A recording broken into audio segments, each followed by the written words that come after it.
Alors bonjour Julien. Bonjour Mickaël. Donc on a décidé, enfin je t'ai proposé, puis après qu'on ait discuté, de faire une interview. Alors c'est vrai qu'on s'était déjà parlé, on avait déjà un peu raconté ton histoire sur le blog il y a quelques années, il me semble. Enfin en tout cas ça fait plus d'un an. Et puis voilà, je trouvais intéressant de voir comment tu as évolué. Donc la dernière fois que tu es passé à Paris, on s'est vu et tu m'as raconté tout ce que tu avais fait. Et puis voilà, moi j'étais super content et je me suis dit, bah, c'est quand même bien de pouvoir montrer voilà, ce que tu as fait, comment tu t'es transformé, comment les choses ont changé pour toi, quoi. Pour répondre toujours, tu sais, au fameux dicton, si tu veux que les choses changent, il faut que tu changes.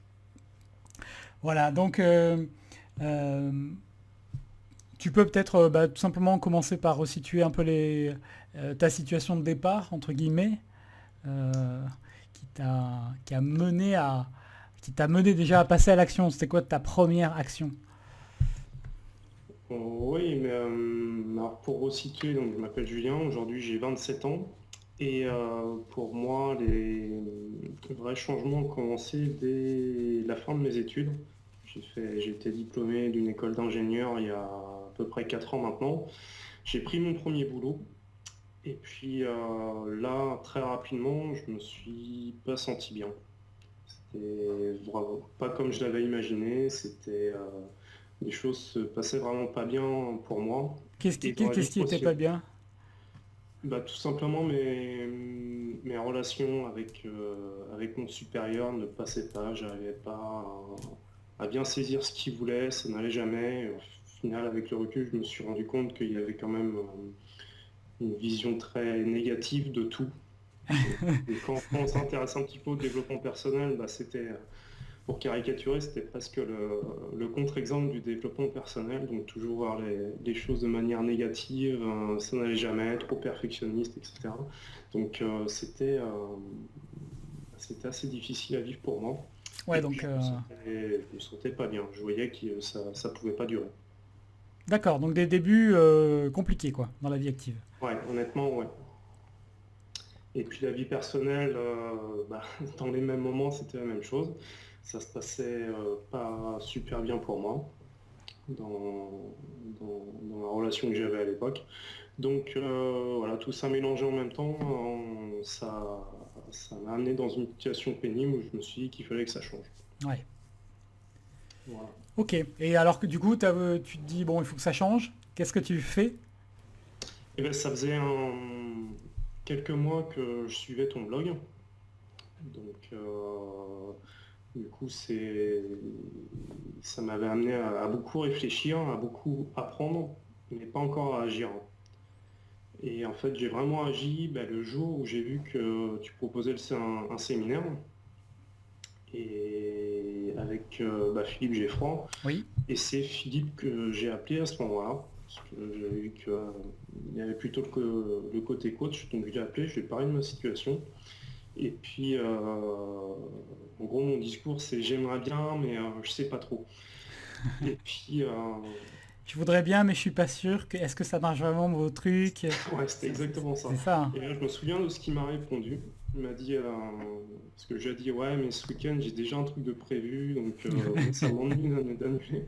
Puis il m'a dit, bah, c'est toi qui vois, hein. Soit tu fais ton choix, tu vas avec tes potes et puis tu vas boire un coup tout le week-end, soit tu viens à Paris et puis tu pourras toujours aller boire un coup avec les potes si c'était pas bien. En gros, c'était ça. Donc il m'a fait basculer de l'autre côté et puis donc je suis venu voir à ce séminaire. Ouais, Voilà. donc ce séminaire, c'était toi tu es venu en 2012, hein, c'est ça? Ouais, mars 2012. Mars 2012. Ok. Ouais. Donc première fois qu'on se rencontrait ensemble et Oui. puis Tu étais si jeune à l'époque. ouais, j'étais pas bien vieux quoi. Et puis bon, on a beaucoup discuté d'argent, mais c'est vrai que c'était pas l'unique point qui m'intéressait. Je me souviens de ce que j'avais dit, c'est définir ses objectifs. Je voulais avoir plus d'équilibre dans ma vie. Oui, toi c'était une question plus globale, Je effectivement. sentais vraiment moi un déséquilibre à cette époque-là qui m'allait pas du tout. Donc c'est vrai que j'avais pris le sujet un peu plus large que l'argent en soi.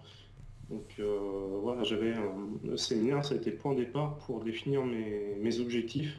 Parce que c'est vrai, je me souviens du bilan que j'avais fait, j'avais dit, avant j'avais des rêves, maintenant j'ai des objectifs. Ça a vraiment été le point clé, le séminaire pour moi, où bah, j'ai vraiment clarifié tout le brouhaha qu'il y avait dans ma tête et dire, bon voilà, j'ai plein d'idées, j'ai plein d'envies.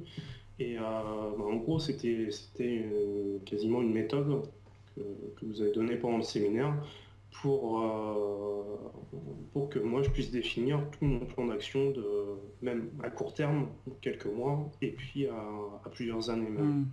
Maintenant, j'ai vraiment mon projet de vie qui est clair, et tous les jours, je sais que j'avance vers ces objectifs-là. Donc ça change vraiment tout dans la vie. Et oui, oui, parce que j'aime bien ce que tu dis, parce que on passe tous par des phases comme ça où en gros, c'est le bordel dans notre tête, quoi. Quand il y a un truc qui va pas, le problème a tendance à se mettre devant tout ce que l'on voit et on ne voit que ça. Et donc c'est vrai que c'est difficile après de savoir comment on avance et qu'est-ce qu'on fait concrètement. Et on a du mal à prendre du recul par rapport à sa propre situation, quoi. Donc le fait d'avoir des objectifs, de réfléchir un peu à son projet de vie, ça permet évidemment de remettre les choses en perspective. Et après, quand tu rencontres un problème dans la vie, comme tout le monde en a, bah, du coup, c'est beaucoup moins grave. C'est beaucoup moins grave. Ouais, c'est vraiment ça. Et puis, bon, ce qu'on dit là, les gens qui vont nous écouter vont dire oui, ben, on le sait, on voit sur Internet, tout le monde en parle, c'est bon, on n'apprend rien de nouveau. Moi, je le savais avant de le faire, hein. Sauf que bah, il n'y avait jamais personne qui était devant moi qui m'a dit bah vas-y, fais-le. Bah Fais-le alors. maintenant, voilà. Et ça aussi, ça change tout. C'est bah, pourquoi se payer le coaching, pourquoi se payer un séminaire, c'est qu'on se rassemble avec plusieurs personnes avec le même objectif, la même vision. Il y a toi, Michael, il y avait Philippe également, qui étaient là pour nous soutenir, pour nous guider. C'est vrai que bah, Et avoir Sylvie, n'oublions pas Sylvie. pardon, il y avait Sylvie aussi et Céline. Et Céline aussi. Et du coup, bah, d'être dans cet environnement-là, avec des gens qui sont au même point que nous, qui veulent aller au même endroit, et puis des personnes en face qui, en gros, qui nous montrent le chemin. Et c'est vrai que ça change tout plutôt que de rester tout seul à essayer de faire ça dans son coin. Ok, donc tu viens au séminaire, tu travailles sur toi, tu poses des objectifs, Mhm. et après, retour à la vraie vie. Ouais, ça on en avait parlé la dernière fois qu'on a discuté. Bah, c'est Ouais, toujours le gros problème, c'est c'est que toujours pendant le... l'espace d'un week-end, on est dans un petit monde parallèle. Tout est bien, tout est super. Puis, bah, dès le lundi matin, on retourne à la vraie vie et puis il y a toujours les mêmes collègues, les mêmes patrons, les mêmes clients, les mêmes ennuis, quoi. Tu reviens le lundi, tu dis merde, eux, ils n'ont pas changé. Ouais, c'est Soit vraiment ils ça. étaient pas au séminaire. Et du coup, ben, on a beau avoir des bonnes résolutions, des bonnes idées, mais il y a le quotidien qui reprend dessus, quoi. Ouais. Ça, honnêtement, c'est un problème que j'ai pas encore résolu et que j'aimerais bien résoudre.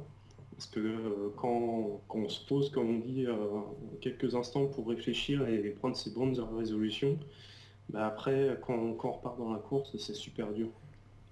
Oui, bien sûr, bien sûr. Et de toute façon, c'est comment est-ce que toi, tu te laisses influencer par l'environnement ou est-ce que c'est toi qui crée l'environnement? Toi, tu vois, c'est ce Et- truc-là. Et c'est pas évident, hein, quand je sais, hein, quand tu es dans un environnement qui est contraignant. Si en plus, tu vois, tu es salarié, tu vas dans une boîte où il n'y a pas forcément de bonne relation. Enfin, si tu ajoutes toutes ces contraintes-là, c'est vrai que c'est dur. Le matin, tu arrives, tu es encore dans le séminaire, tu vas dire ouais, comment ça va? Non, c'est pas du tout comme ça, évidemment, le lundi matin. ouais, Donc c'est toute la difficulté de toute transformation de toute façon, hein. C'est qu'il y a un quotidien qui tire vers le bas, met un certain poids sur tout ce que tu veux changer et tout l'effort c'est comment bah, tu vas avancer petit à petit à ton rythme et pas te laisser enfermer, quoi. donc, c'est vrai. Maintenant, j'ai trouvé quelques solutions, j'en parlerai parce que en gros, j'ai changé mon environnement et puis aussi ma vision de certaines choses, ce qui est beau. Euh, donc oui, retour à la réalité et puis tout ça pour dire que on a beau mettre tout ce qu'il faudrait faire sur le papier, euh, la véritable étape difficile, c'est de vaincre l'inertie du départ Oui, pour avancer. forcément. Et c'est là que c'est le plus dur. Ouais, en fait, c'était vraiment cette étape-là la plus dure. C'était pas la première qui était de tout définir, c'était de démarrer réellement l'action. Et ce qui est marrant, c'est que quand tu démarres, je sais pas si ça t'a fait ça, mais quand tu démarres, c'est dur. Tu te dis, mais Mm. ça a l'air impossible. Et plus tu avances, plus c'est facile. Ouais, c'est vraiment ça. Et c'est presque, on se retourne au bout d'un moment, puis on se dit, bah c'est tout. Oui, C'est presque ça. Donc, enfin, tous les jours, sur tous les sujets, moi, ça me fait la même chose. Je suppose que ça fait la même chose à chaque fois. C'est vraiment la mise en action qui est vraiment super dure. Puis, bah, une fois que c'est fait, bah, c'était plus court et plus facile que ce qu'on imagine. Donc, voilà, ça fait partie des choses que j'apprends à assimiler quand je suis dans une situation un peu pénible ou un peu nouvelle, pour me dire, c'est normal, ça va passer. Et donc les premières grandes actions que j'ai entrepris, c'est que j'ai investi sur moi-même. C'est-à-dire que je me suis formé, et notamment le séminaire, ça m'a fait comprendre que c'était normal et bien d'accepter de payer des personnes pour qu'elles te coachent, pour qu'elles te guident, pour qu'elles te forment. Donc c'était une de mes premières résolutions, c'était de quitter un petit peu la solitude que j'avais dans ma vie professionnelle et même dans ma vie personnelle. C'était de bien m'entourer ouais. et de progresser. Donc tu t'es dit, un des enseignements, c'est donc je suis mon meilleur actif. Donc si je mets de la valeur en moi, si je me forme, je développe des compétences, du savoir-être et plein de choses, je sais Voilà. que je vais avoir des bénéfices tout au long de ma vie, quoi. Alors, pour l'instant, c'est vrai que au niveau financier, par exemple, j'investis très peu sur le long terme pour l'instant. Je me fais mon épargne de précaution. Et c'est vrai qu'une grosse partie de mes gains, je les ai réinvestis ces 3 dernières années dans des formations, autant professionnelles que personnelles. D'accord, donc tu as développé à la fois des compétences professionnelles et des compétences plus personnelles, donc plus C'est ça. du développement personnel, quoi. Ouais. Et sur ces deux plans-là, je ne regrette pas du tout ce que j'ai fait. Parce que ça m'a permis d'être là aujourd'hui, où je suis dans une situation où je suis content, où je sais faire des choses qui me semblent importantes. Ouais, Et bah, qui m'ont, voilà, les formations professionnelles, on peut partir dessus, c'est que donc je me suis payé moi-même une formation professionnelle donc je suis dans la conception de bâtiments à haute performance énergétique, je dirais, au sens large. Donc j'ai repéré toutes les formations qui se faisaient sur le sujet et j'ai pris celle qui me semblait la plus pointue techniquement, qui est en gros concepteur de maisons passives, donc le plus haut standard qui existe au monde. Et donc j'ai eu 12 jours de formation, donc 3 fois une semaine sur Paris. J'ai pris ça sur mes congés. J'ai payé ça avec mon épargne personnelle. Donc ça fait une jolie somme quand on compte les logiciels spécialisés, quand on compte la ouais. formation elle-même, quand on compte les déplacements parce que j'habite pas à Paris. Euh, Ça fait une jolie somme. Donc j'avais fait tout le calcul, j'avais vu combien il me fallait. Et ça a été mon gros investissement de l'année. Hmm. Et je ne le Tu regrette pas parce que es à ouais, l'aise pour donner un chiffre ou un ordre de grandeur?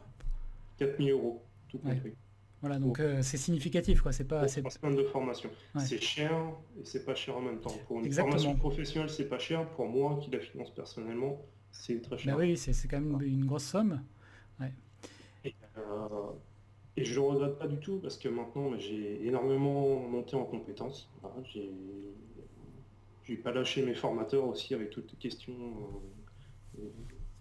et tous les détails qui m'intéressaient, donc j'ai vraiment progressé.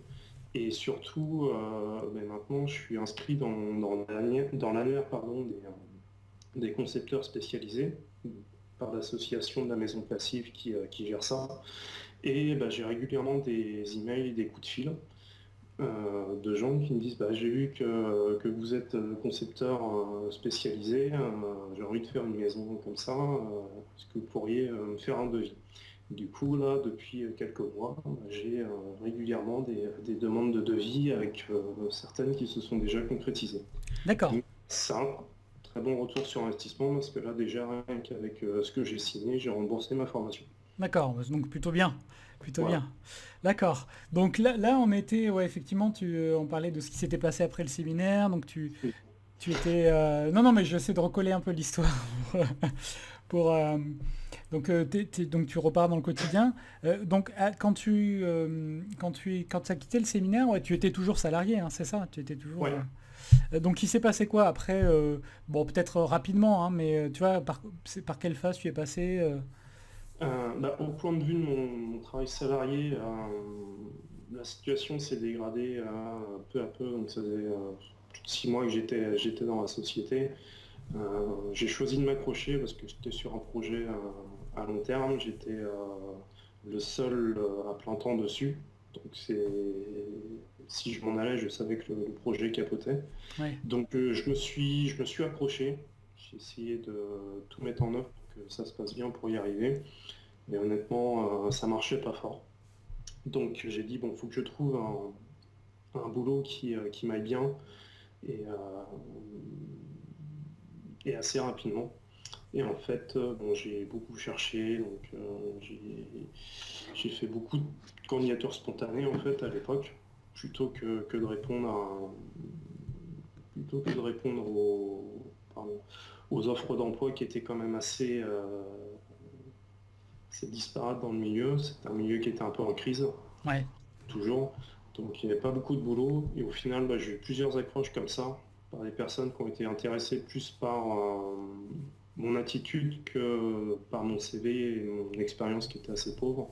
Mais bah, j'y étais quasiment au culot à chaque fois, à envoyer des mails, à passer des coups de fil, voire à rencontrer les gens. D'accord.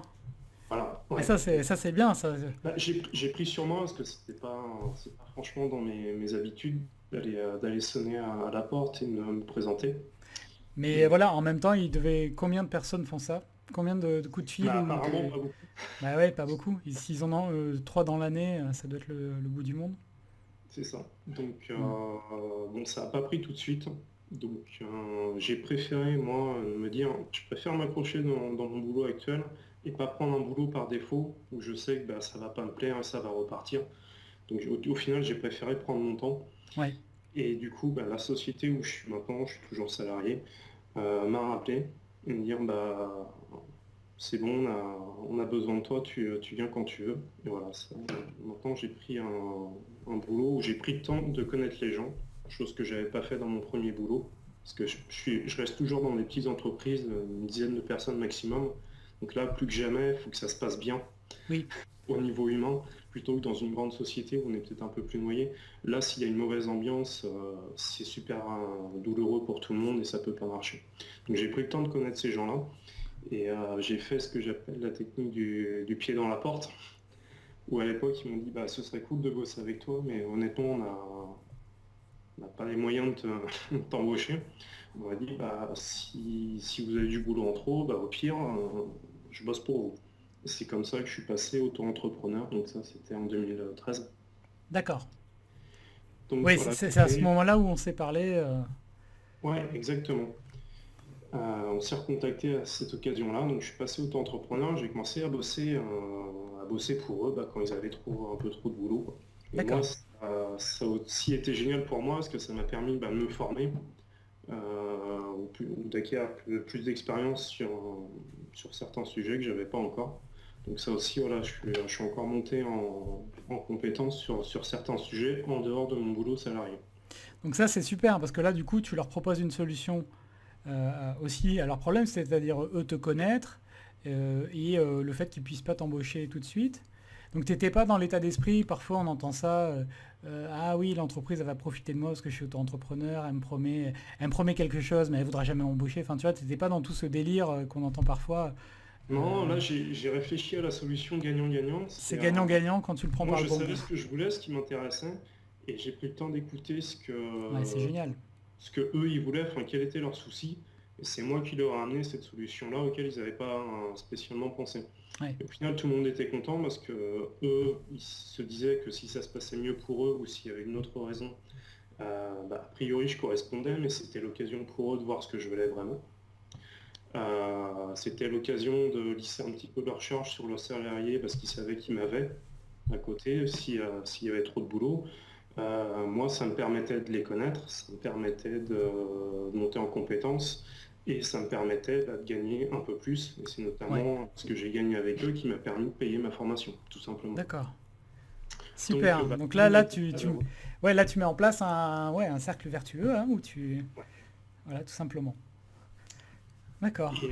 Et puis après, bah, la réflexion a été de dire, bah, au fait, je suis auto-entrepreneur, maintenant j'ai mon entreprise, je peux trouver d'autres clients.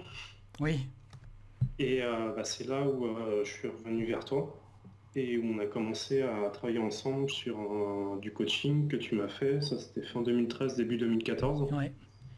où on a longuement travaillé pour que je définisse mon offre, tout simplement. Ouais. Ouais, je me souviens effectivement que on a eu beaucoup d'échanges sur à qui je m'adresse, qu'est-ce que je propose et comment concrètement on remet de la clarté dans ton offre. Ouais, c'est vrai qu'aujourd'hui, toutes les questions que je m'étais posées avec toi à l'époque me paraissent super simples et évidentes. En fait, j'avais beaucoup de clients possibles. Je pouvais travailler avec des architectes, avec des particuliers, avec des bureaux d'études, enfin avec une multitude d'acteurs. Et il s'avérait que mes idées initiales me dire ouais avec eux ça va marcher. Et plutôt que d'y foncer et puis de me planter, j'ai été tester des offres avec un peu tous les acteurs. Et j'ai remis en cause les croyances que j'avais Ouais. en testant tout ça. Et du coup, de fil en aiguille, par plein de petits tests successifs, en faisant des offres, mais sans y passer du temps, c'est ça qui était génial, j'ai réussi à définir qui étaient les gens qui étaient prêts à payer pour mes compétences et comment présenter mes compétences pour que ça leur donne envie. Combien tu dirais qu'on a testé d'offres au final On a testé une, deux, trois, quatre. On a testé 5 au total. Ok. Ça a duré 6 mois à peu près. Ouais. Donc ça c'est bien, c'est bien. Faut que les gens écoutent ça. Mais c'est vraiment important, tu vois. Il n'y a pas de magie quoi. C'est 5 offres testées sur 6 mois Ouais, avant de trouver ce qui marche. c'est ça. Et en fait, ce qui a marché, c'était pas du tout ce que j'imaginais au début, quoi. Forcément. Donc j'aurais pu passer plein de temps dans mon coin à me créer des jolies plaquettes, à faire plein de trucs, Des à belles cartes passer de un temps visite. fou, puis arriver victorieux chez tous mes prospects en me disant regardez, c'est génial ce que j'ai fait. Pour qu'au final, ils me disent ce qu'ils m'ont dit. Désolé, ça ne nous intéresse pas, on voit pas l'intérêt. Ouais. Ah oui, Sauf parce que que ce qui là, compte, ça, c'est la je valeur n'étais que pas voit très ton content, client, mais au quoi. final, ça m'avait coûté que quelques heures pour rechercher les contacts, pour préparer un minimum. Et, euh, et puis, vu que la réponse était non, enfin, il y a des fois, c'était un non catégorique, c'est même pas la peine d'y penser. Enfin, bon, on va pas rentrer dans les détails, mais on était un peu plus finement dans tous ces points-là. Voilà, il y a des pistes qui se sont fermées d'elles-mêmes, puis il y a des pistes qu'on pense que moi, j'imaginais pas bonnes. Au final, on les a creusées, et puis ça s'est avéré que ça a très bien fonctionné. Mm. Que c'est la grande conclusion que je garde du travail qu'on avait effectué à cette époque-là, c'est qu'il faut tout tester, quoi. Il faut écouter ce qui se passe. Ouais, faut écouter, faut Tiens. observer, faut pas construire une machine de guerre si on ne sait pas si elle va fonctionner, quoi. C'est vraiment ça. Oui, Donc voilà. d'accord. D'accord. Donc là, du coup, tu as testé du coup, ton offre. Tu as trouvé des premiers clients avec cette offre-là. Ouais, L'offre qui exactement. Ouais. marche. Oui, maintenant je travaille en fait essentiellement avec des architectes de la région. Donc un des gros boulots que j'avais fait, c'était de lister tout le monde, de les contacter. J'avais bloqué longuement sur comment présenter les choses. Et puis maintenant, j'ai un pitch qui est rodé, qui marche bien, qui a un bon taux de réussite. Mhm. Donc, je le peaufine, mais au moins j'ai la ligne de conduite, quoi. Et ça s'est pas fait en une seule fois. Oui. Je me suis lamentablement viandé, plus une fois. Mais voilà, maintenant ça marche. Donc après, voilà, je suis aussi dans un secteur où les choses se font pas du jour au lendemain. Quand on décide de construire un bâtiment de plusieurs milliers de mètres carrés, parce que je travaille pas que sur une maison individuelle, c'est des décisions où il y a beaucoup d'acteurs, où ça prend du temps. Donc quand ça mord à l'hameçon, je travaille pas dès le lendemain, ça demande plusieurs mois. Donc là, j'ai plein de choses dans les tuyaux. Là, j'en ai qui sont déjà sortis. Et voilà, la machine démarre, mais chaque jour, c'est plus facile, quoi. Hmm. Parce que je sais comment faire par expérience, parce que je commence à avoir des références. Ça rassure tout le monde. Voilà, c'est vraiment le cercle vertueux, puis l'effet boule de neige qui fait que j'ai mon expérience et que les gens le voient et ont plus confiance. Bah oui, oui. Et là, en plus, tu vois, imagine où tu seras dans 2 ans, dans 5 ans, sur cette voie-là.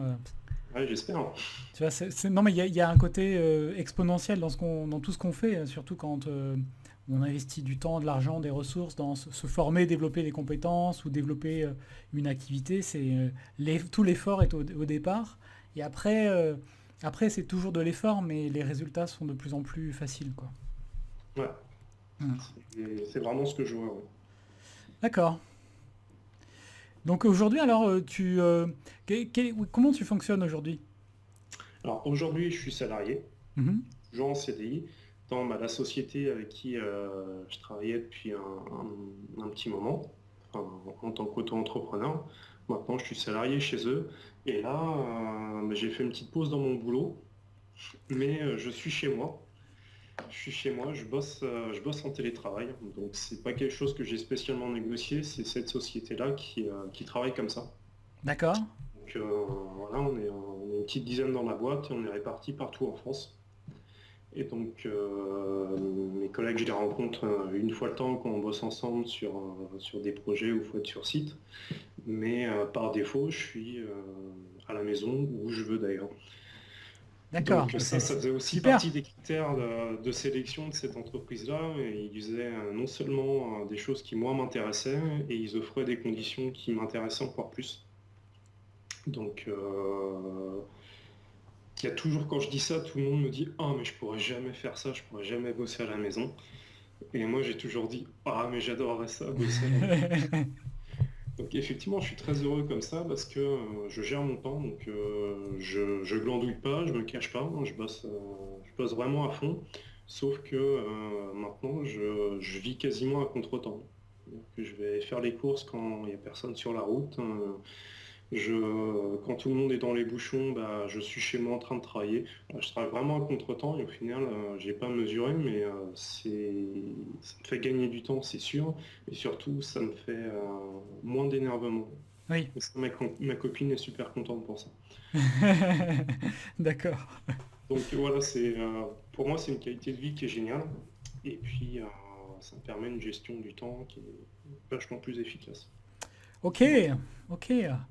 Euh, Autre chose que tu voudrais ajouter Euh,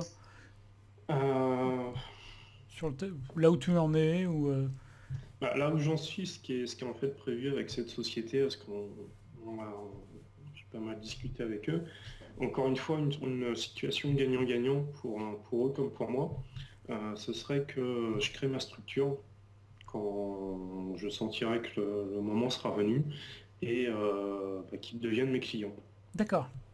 Donc là, eux comme moi sont pas encore prêts, c'est-à-dire eux, ils ont besoin de moi à plein temps et ça se fait pas et ce serait pas rentable pour eux que j'ai ma boîte et que je bosse à plein temps pour eux. Mais le moment venu, l'idée donc ce serait de mettre dans les bonnes conditions pour que je puisse créer ma structure, que je bosse pour eux et que je développe moi-même mes projets à côté. D'accord. Donc voilà, encore une situation gagnant-gagnant euh, qui nous irait bien à tous. Donc on est en train de mettre ça en place progressivement Mhm. pour que je puisse passer indépendant. D'accord. D'accord. Bon, écoute, tu nous tiendras informés du Il n'y a pas de changement. souci. Oh, et après, j'imagine que voilà, il y a pas d'urgence. C'est pas, Non, il n'y a pas voilà, d'urgence, on travaille. Mhm. Moi, je continue, voilà, j'ai toujours mon auto-entreprise à côté, ils le savent, il n'y a pas de souci, mais je privilégie mon emploi salarié, bien évidemment. Les clients que j'ai en tant qu'entrepreneur, je respecte la situation.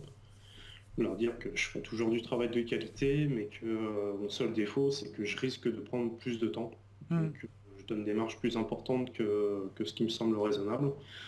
Il y en a qui, enfin, non, tout le monde l'a bien accepté jusqu'ici, en fait. Donc voilà, ça se passe bien.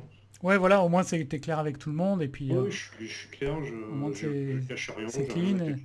c'est clean et il n'y a pas de problème, quoi. Ouais. Hmm. Donc, euh, donc voilà.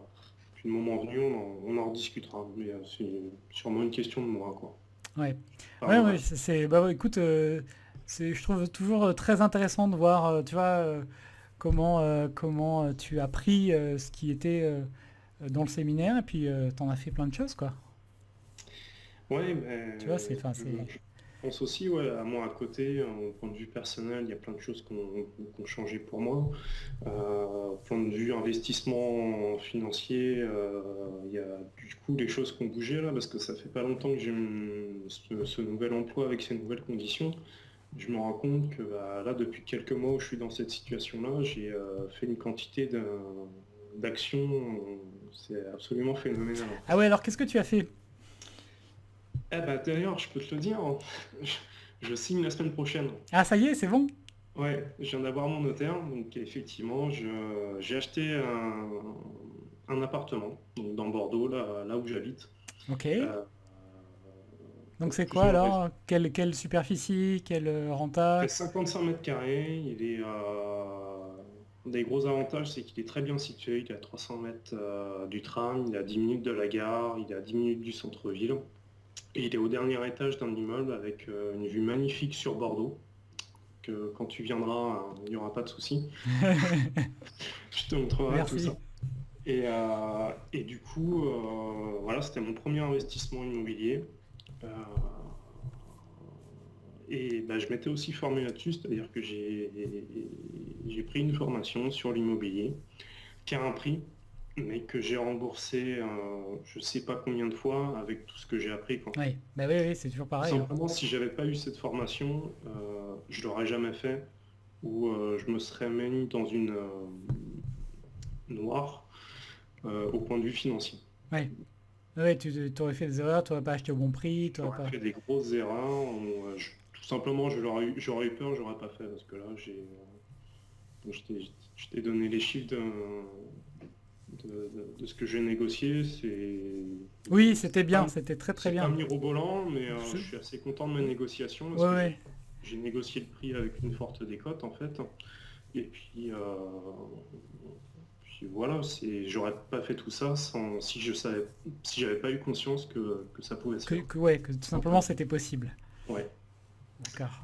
Donc voilà, ça c'est mon prochain gros projet personnel où il y a pas mal de travaux à faire. J'en fais une partie moi-même. Donc voilà, les prochains mois vont être occupés par ça notamment. D'accord. Et puis,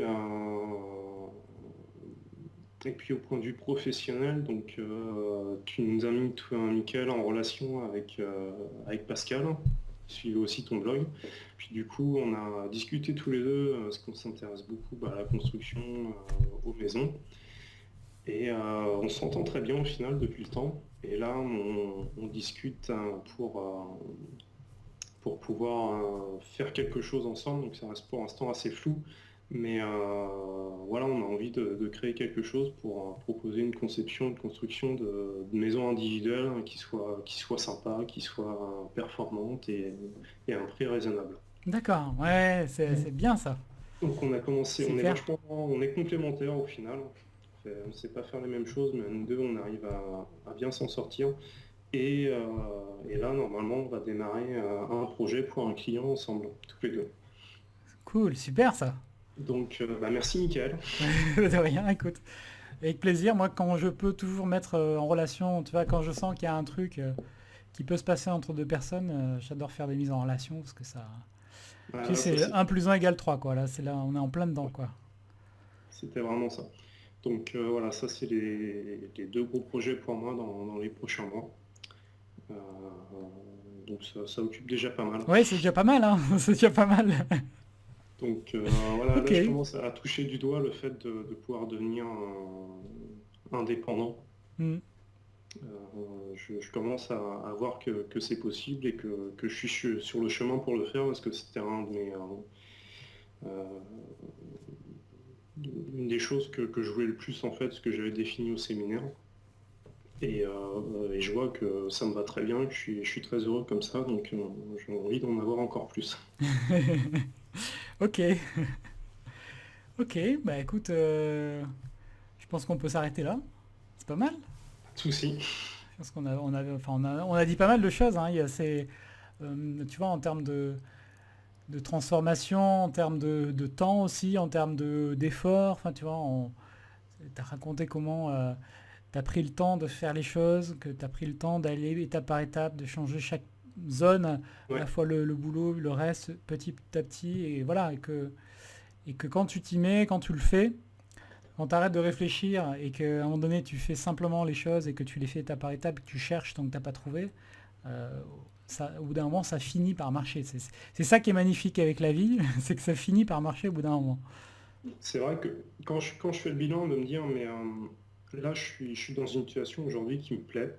Je suis très heureux comme ça, et puis j'ai plein de projets pour l'avenir, donc c'est un mouvement perpétuel. Mais arrivé à une situation où j'étais il y a environ 3 ans, où j'étais pas bien, j'étais très malheureux, ça allait pas. À aujourd'hui où je vais très bien, je fais des trucs qui me plaisent toute la journée.